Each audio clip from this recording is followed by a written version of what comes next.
Hi, my name is Shinae Park. I teach science here at the Lawrenceville School.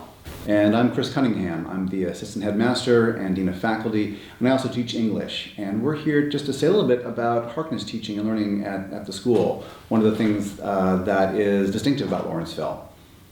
I guess the first thing that people often ask is, well, what does Harkness teaching actually look like in a classroom? And I think in a humanities classroom, like an English classroom where I teach, people have an intuitive sense of what that looks like. It's students sitting around a table like this one, talking about wrestling with some kind of problem of interpretation. Maybe we're reading a poem, we're looking at a story, and we're sharing different perspectives on how we see it and how we understand it, and work together towards some kind of common understanding. So that kind of makes sense for a lot of people, and then versions of that happen in history classes, in religion and philosophy classes, in upper level English classes, and so on.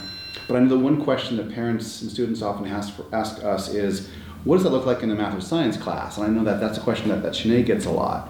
I think in a math or science classroom, it can certainly look like that. We do have whole class discussions where we are submitting our findings for critical review. We're sort of helping each other fine-tune ideas together. But it might also look like a small group of students working on a problem set together, maybe students at the board, showing the rest of the class the problem-solving process that they use to reach a solution. Maybe it involves students working together to create an experimental design, or students conducting a lab together. So there's all these different sort of strategies that we use to help students internalize information and solidify their understanding together. A mentor of mine used to say that learning is the residue of thinking. And so whoever's doing the thinking, whoever's doing the intellectual heavy lifting in a classroom, that's the person who's doing the learning. And I think in traditional classrooms, often that's the teacher, standing in front of the classroom, talking, lecturing, presenting, working out problems at the board. And so part of the point of a Harkness classroom, whether that's a math and science classroom, whether that's an English classroom, a language classroom, is getting the students to do the work and let the teacher pull back a bit and let them do that, again, intellectual heavy lifting. I think that what we're asking the students to do is incredibly difficult. It's risky. We're asking them basically to publicly fail in front of their peers as they sort of work their way through the information.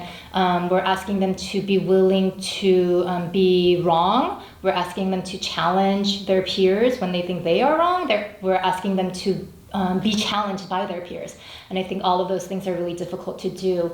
But I think the students are generally really invested in each other's learning and understanding, and so they make a lot of space for each other to sort of walk back on their comments. They give grace to each other to make mistakes and to learn from the mistakes, and so I think they're all in this together. And we're actually asking faculty to do a hard thing.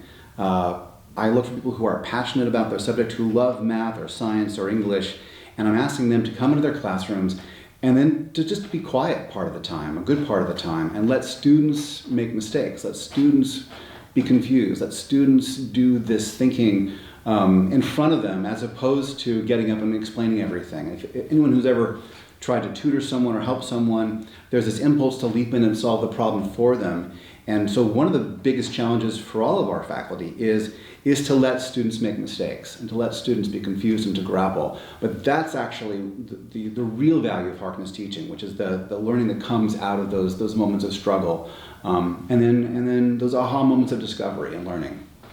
I think one of the challenges as a teacher is knowing how to balance how many mistakes do you let the students make versus when do you jump in and sort of help guide them. I think students can talk in circles around each other in a way that actually looks like Harkness because they're engaged in a lot of passionate conversation, but it's not actually furthering their understanding of anything. And so as a teacher, you kind of need to guide the conversation enough so that you are equipping the students to reach the set out objectives for the class, while still empowering the students to think for themselves, to think critically, to discover things on their own, to work together. The end goal of Harkness is, of course, we want to train the students how to think once they leave the classroom, once they leave Lawrenceville. And so what we want to do is give them the practice in the classroom. So how do you wrestle with evidence? How do you be comfortable with uncertainty and embrace ambiguity? How do you be skeptical of claims until you have enough data that support those claims? How do you collaboratively work towards reaching a solution? All of these sorts of things we're trying to help the students practice so that once they go out in the real world, they have the tools that they need to be able to fight for their ideas and to refine their thinking out there.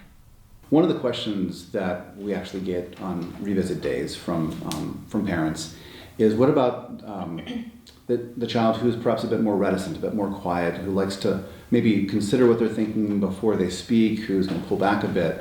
And I think that's a good question, something that we actually work on quite a bit with our students, but I guess I strongly believe that being able to actively engage in a conversation, to work with a group of people on a problem, those are crucial academic and professional life skills. And in the same way that a student who walks into my classroom and says, well, I'm not a really good writer necessarily, I need to get better, I don't just say, okay, you're not a good writer, I won't make you write. I actually want to lean in and give them the skills they need to grow and become better writers. In the same way that when a student walks into my classroom and says, I'm less confident speaking up in class, and I may need some help with that.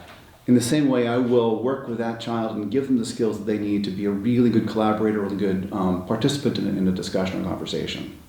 And I think it's also an incredible skill for students to learn that they don't always have when they first come in, of knowing, the loudest person is not the one making the biggest contribution to the discussion. Right. And so sometimes the person who's speaking the most is not the one that is really moving the conversation forward. And sometimes it's just the quieter student that speaks one time but really makes an insightful comment.